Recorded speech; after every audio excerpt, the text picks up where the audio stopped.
baby, one more time. Ladies and gentlemen, welcome to the Source Material Comics Podcast. That is right. We have returned, and we are doing a new trilogy of books. I know of one theme that runs through all three of these books, but maybe Mark Radulich can tell us some additional things I might be missing, because there very well could be something. And he is here, Mark Radulich, the patriarch of the Radulich and Broadcasting Network. We're starting a new trilogy, buddy. So Silver Surfer Black by Donny Cates. We're doing Hawkeye Freefall by Matthew Rosenberg.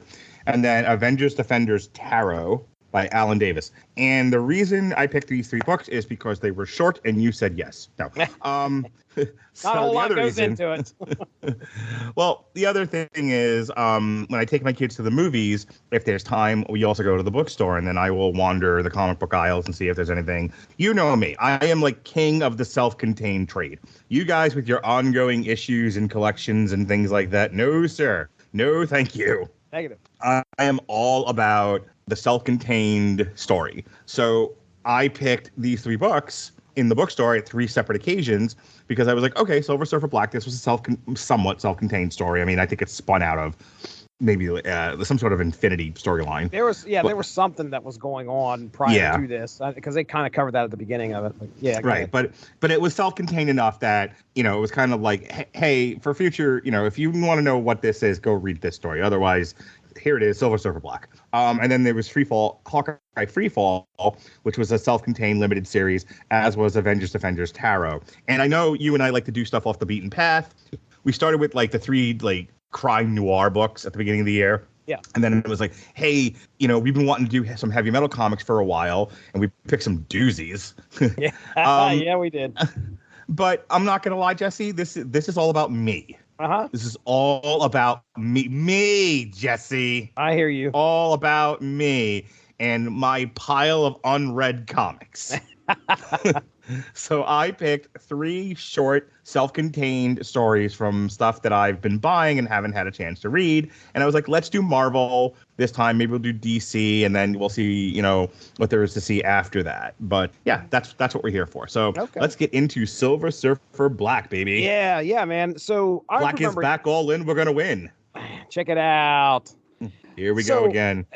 This was a book that I'd heard a lot about, and when you said you'd picked it up, I was genuinely excited because I was like, man, I'll actually have a chance to, sit down and talk with Mark about a book. I mean, absolutely both of us decided on at some point.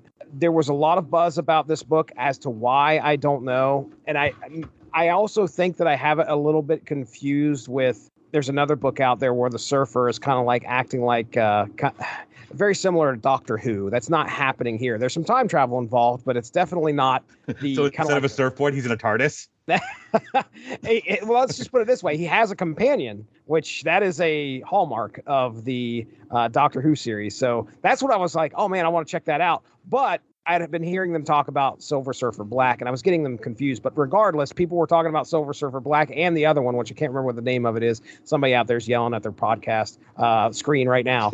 But or just walking and listening to us, and they're screaming, and people are looking at them. But didn't know much about what we were going to get. I just knew it was going to be wild. So this is Silver Surfer Black, Donny Cates, which you guys covered, I think, a Donny Cates book. I'm pretty sure you and Evan did. Which might be... Was it Deadpool the Duck? I can't remember. I want to say it was Baby Ghost, or not Baby Thanos. Oh, Baby, what do you call it? Cosmic Ghost Rider. Baby Thanos must die. Yeah. I'm pretty that's a sure. Lard song, or it might not have been Lard. It might have that might have been 70s Rock Must Die, but Baby Thanos must die. So I know you have had a chance to read much of him. I've heard his name a lot, but I don't think that I've had a chance to read, or at least never paid attention to his name on anything that caught me. So kind of excited about that. Our story / art is by a guy by the name of, well, let's just put it this way, a person by the name of Trad Moore. Then we have Dave Stewart on colors, and VC's Clayton Coles, which VC shows up quite a bit here. I assume that's a company, but VC's Clayton Coles on the lettering. So Are you ready to get into this? I'll do a synopsis and we'll kind of break things down. What you thought of this book? Hit me with that hot synopsis, you devil, you.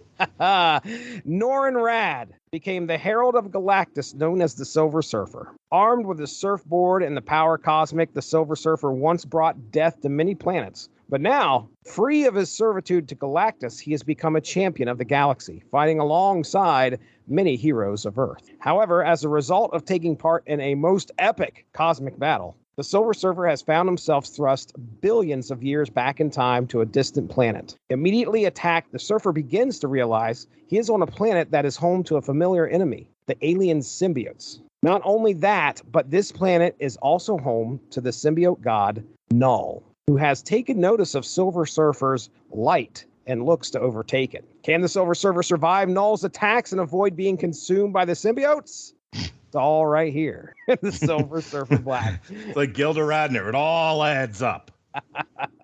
Oh, man. So, yeah, there you go. That's a nice little brief one-paragraph synopsis of what you're about to get here in Silver Surfer Black. And we're going to spoil it, folks. So if you are afraid of spoilers, just be aware. I'll throw it to you here first, Mark. I mean, I got one question for you. One of the things that stuck out of here first for me was the art style. Mm-hmm. What do you think, man? I know you're not the biggest art critic unless it's Sam Keith, but I mean, what do you think? I'm not a huge fan of Sam Elliott. It was very unique. Okay. So there's like that Kingdom Come photorealistic art. Then there's like comic booky art that you know is clearly not real, but at least it is objects you can make out. And then there's these fucking like Roald Dolly fucking artists where it looks like I'm drawing Spider-Man and they just threw like paint at the canvas. You know, look, Spider-Man. You know, like an Art Deco approach to fucking comic book artistry, which I'm not a huge fan of. Yeah. You know, someone's like oil painting of Lobo. Like, yeah, look, I took a sponge and smeared paint. Lobo. See the blood? This is kind of, this is very unique in that it's readable. You know how Robert and I, and when we talk about film, this action sequence was readable, this was not readable. This action sequence in Mad Max Fury Road was very readable. I knew where the combatants were, where they weren't, what they were doing. I could follow what was going on. This action sequence in Transformers had some robot balls in it, but that's all I really remember. It just felt like smashing pots and pans together. Right. Couldn't figure out what I was watching. While this doesn't look photorealistic, and I wouldn't necessarily even say it's very comic booky, this has, I think, a very distinct style to it where it's readable, but it definitely feels like a little on that, like I was saying, like that oil painting side. I agree. It very fluid. Fluid's a really good word. It feels like there are no hard shapes in this. Right. There are no angles. It's all very rounded, if you catch my meaning. And I like it. I like it because it's unique. It's very different from any other comic book artistry that I've seen previously. I know I was kind of reading some of the reviews on Goodreads. People were not huge fans. But I think when you're dealing in Marvel Cosmic, you have I think a wider expanse of different art styles to play with that match the aesthetic and the theme. And I think this one does. I think this idea of like space but puke kind of thing going on works for this particular story. I agree with you there because I definitely get that. As far as Marvel Cosmic goes, this is kind of why, you know, street level starch. You're not going to see this type of art style normally on a Punisher book. No. You will see it in Doctor Strange. Yeah, it works really. I've read enough Doctor Strange and I've seen this kind of stuff, and it works well in those pages. This has kind of made a name for itself. This Trad Moore has made a name for themselves here with this type of art, and I will say that as much as I'm not Marvel Cosmic guy, I enjoyed this. I think there's a way to convey what's going on and how kind of outside of like, man, this is stuff beyond your comprehension. This is Marvel Cosmic, and they got to kind of get that across with the art, which, you know, and some of the stuff looks cool. Can we talk about that for a second? Because there's Marvel Cosmic, and then there's the CIA knew the FBI was setting up the DEA, but in space. Yeah, right. Just because it's Marvel Cosmic doesn't mean it's convoluted and up its own ass. And you have Baby Darkseid and Superboy punching the universe. Right. True fucking story, by the way. Superboy punched the universe. Okay, That's right. I have a studio audience, and I'm talking to the Peanut Gallery, and they need to know, Tommy, that Superboy punched the universe. Comic books are ridiculous. Anyway, this is not that. This is not Baby Thanos. This is not Baby Darkseid. I can't believe they were two babies of the same character, by the way. Right. Comic books are stupid. This was a very straightforward story. The Silver Surfer got sucked into a toilet bowl in space. Yeah. And he found in there the most deadliest of bosses, Knull. And he was like, be right back. I'm going to go get a big bat. And Knull said, okay. And along the way, he finds a bat named Galactus. And Ego and the Watcher are both like, probably not a good idea to try to kill Knull with Galactus, but... It definitely gets a little bit crazy. What I did like about this, of course, you know, I'm a fan of time travel. And when he realizes that he's like millions of years into the past, I said billions, I'm just rounding. They didn't give us a number. But and he finds like the Galactus incubator. From what I understand, Galactus was a being in his own universe at one point. His universe dies. He finds a way over into ours, and then he was hungry for the big taste of honeycombs. he shows up. Silver Surfer realizes that he is now in a position, because this book opens up talking about how he was the herald of death, pretty much. I mean, he would show up and Galactus would eat things, and it clearly bothered him. It weighed on his conscience that he was committing genocide on a planetary level on an ongoing basis. Exactly. Can we talk about that for just a second? That the story of the Silver Surfer is also kind of dumb. Because here's the thing, right? He's on his planet. He has his girl. And he was like, please don't eat my planet, which would kill countless zillions of people, but also my broad, who's really the only person on the planet I care about. So what if I pick out other juicy planets for you to eat? Because I don't care about any of those people. I just want this chick to live. Mm-hmm. And Galactus is like, I don't fucking care. As long as I eat, fine. And he gives him the power cosmic, and he gives him his surfboard. I mean, by the time he got to Earth, he had been doing the job for a fair bit. Oh, yeah. And because it's comic books and comic book fans live on Earth, Earth is the one planet he's like, oh, don't eat this one. These people are special. What? I have no idea. All the fucking universe, you had all these planets where all of them, meth heads? All of them just dumbasses? All of them watching, it's an entire planet of people who watch Jerry Springer. Fuck these people. But the Earthlings are a special kind of girl. Someone talked him into something. Obviously, just like you said, this is weighed on his conscience for so long. Right. And now he has the opportunity to try and make things different. And that was pretty neat. When he pulls, essentially the Galactus incubator has buried itself into Ego.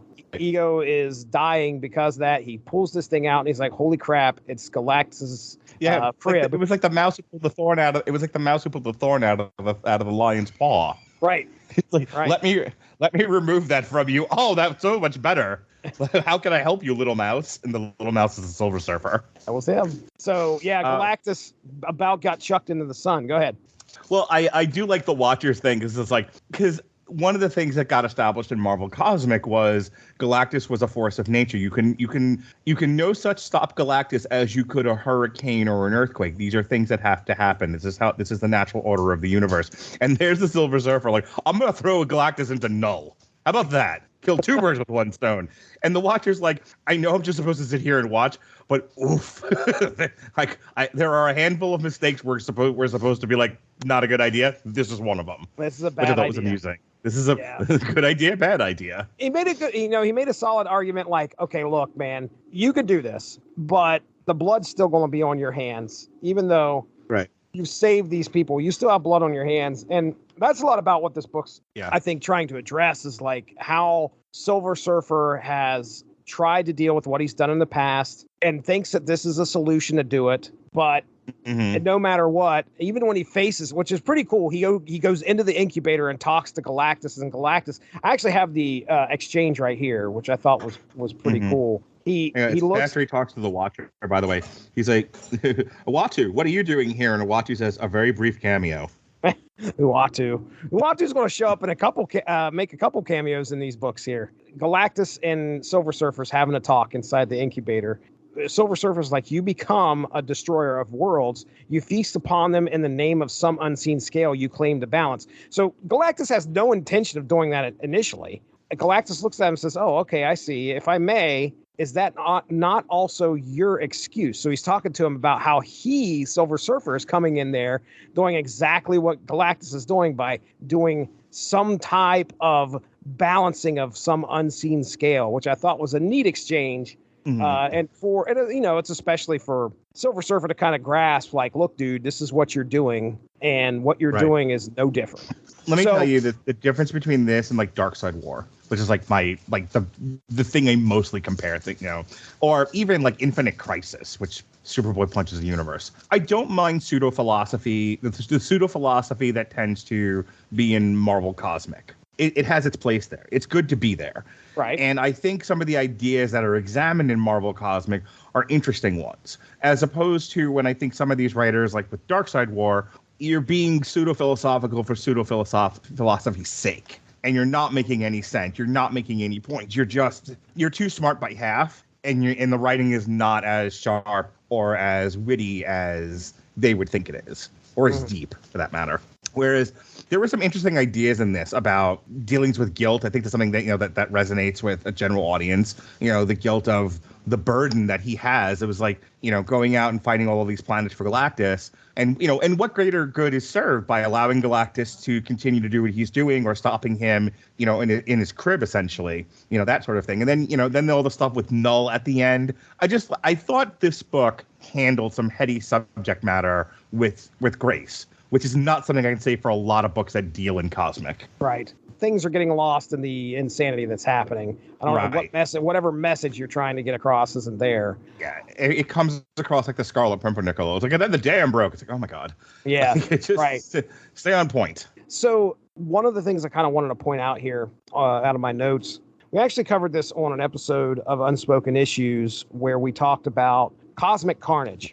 Back in the 90s, at one point, Spider-Man shows up to stop Cletus Kasady, who has the Carnage symbiote on him. And it turns out Silver Surfer's just flying by, he flies on down there, and he ends up, the Carnage symbiote recognizes Silver Surfer and is deathly afraid of him. Takes off into the sewer, and nobody, the only thing that anybody knew, there was no canon for this at the time, other than just that, holy crap, the Surfer must have brought Galactus to their planet at some point in the past. I don't think that was ever touched upon again until this story. And the reason why they are scared of him is because of the events that happen in this book, where Surfer faces off with their god, Knull. I think that's pretty neat that we're coming back 30 years to tell a story that, I mean, granted, this is a good story just set alone by itself, but it also feeds into something that happened 30 years ago and sets a precedent or some canon for it. So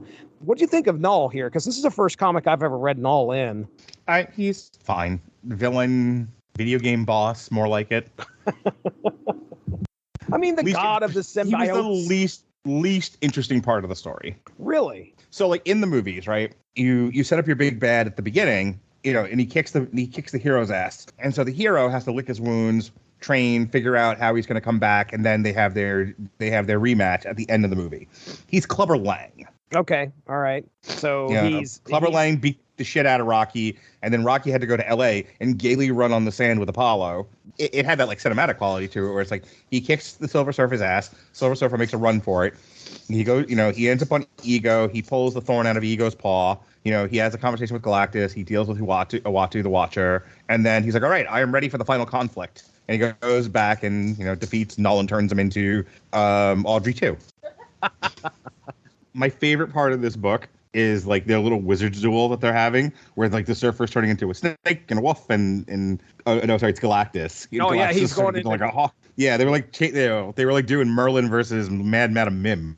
He doesn't come out of this unchanged, because by the end of this book, he is, as the book progresses, like a little bit of black is on his hand. Now, I think what we're seeing there is like some of Silver Surfer's energy is leaving him, and that's why he's turning black. That's my guess. I don't think it's the symbiote covering him. I'm not gonna lie. This one kind of lost me, and by this point, I was like, I just want to get like the general like premise of what's happening here. Yeah, by the end of it, he's, as this thing continues to take over him, by the end of this book, he comes out. Of course, he dies. He plants a flower. Yeah. The last issue, I don't know what's happening here. We're planting seeds, and this is all like cosmic stuff that's way above my head. And by the end of it, Silver Surfer, I think, is reborn in some way, but he's completely black. Okay.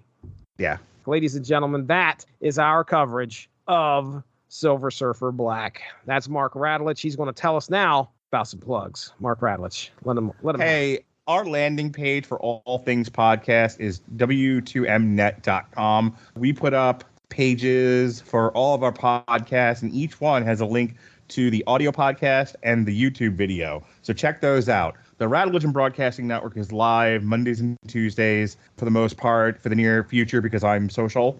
Tuesdays is usually Daniel Hollywood, and Mondays could be a TV party, could be any number of things. Jesse and I, we've been going from the corner to the deuce. So I don't know when this is airing, but we have been looking at all the great works of David Simon. We reviewed The Corner, The Wire, Homicide, Treme, Generation Kill, possibly by the time this airs, Show Me a Hero. At some point, The Deuce, The Plot Against America. And hey, next year, because Ronnie insisted we're going to put the band back together, the old source material band, we're going to look at Sons of Anarchy. Ooh. Yeah, we roped you into that, by the way. Yeah, well, my wife ain't going to hate you. She loved that show. So anyway, so check out the Radulich Broadcasting Network on Spreaker, on Spotify, on Apple Podcasts. Check out our YouTube of the same, W2M Network on YouTube. We have a Twitch, the Radulich Broadcasting Network Facebook page. We've got a History of Boxing Facebook page as well for all of the boxing stuff that Pat and I do. Or if I ever go back to doing live coverage of boxing, it's there as well. Our old live coverage that was audio only from before I was social, that's there. So check it all out. It's all there for you on the Radulich Broadcasting Network Facebook page, History of Boxing Facebook page, and W2Mnet.com. All right. Ladies and gentlemen, if you're listening to this, you are probably checking out the Source Material Comics feed, and we appreciate that. We got all sorts of great shows right here on the Source Material Comics podcast. You can hear Mark and I, like he mentioned earlier, talk about a trilogy of comics based on metal properties. We've talked about Iron Maiden, we talked about Slayer, and we even talked about Gwar. That was a lot of fun. You should go back and check those out. Also do the 90s-centric podcast, the Unspoken Issues podcast. And by this time, my goodness, I'm sure there's a ton of stuff that's out there that you could listen to, but go check out the one where I talked Cyberforce, 0 through 4. With that being said, that's Mark Radulich over there. I'm Jesse Starcher. We'll talk to you soon. Have a good one. Bye-bye. Thanks for joining us. All of this would not be possible without W2Mnet.com, so make sure to seek them out for more podcasts. If you enjoyed what you heard today, please feel free to share, and we look forward to entertaining you again soon.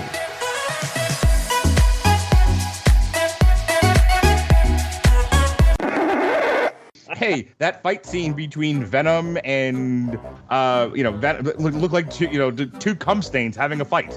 Like Honeycomb's big. Yeah. Galactus not small. No. I'm certain it probably was Reed Richards. It's like, look, we've got a lot to offer here. It's Jerry Springer on this channel on Silver Surfer. It's like, oh, okay. Look, have you seen tranny porn? No, you don't have that in space. Well, we have it on Earth because we're fucking weird. No, Galactus, no. Not the planet with the tranny porn. Galactus is like, I see your point, Surfer. Yes.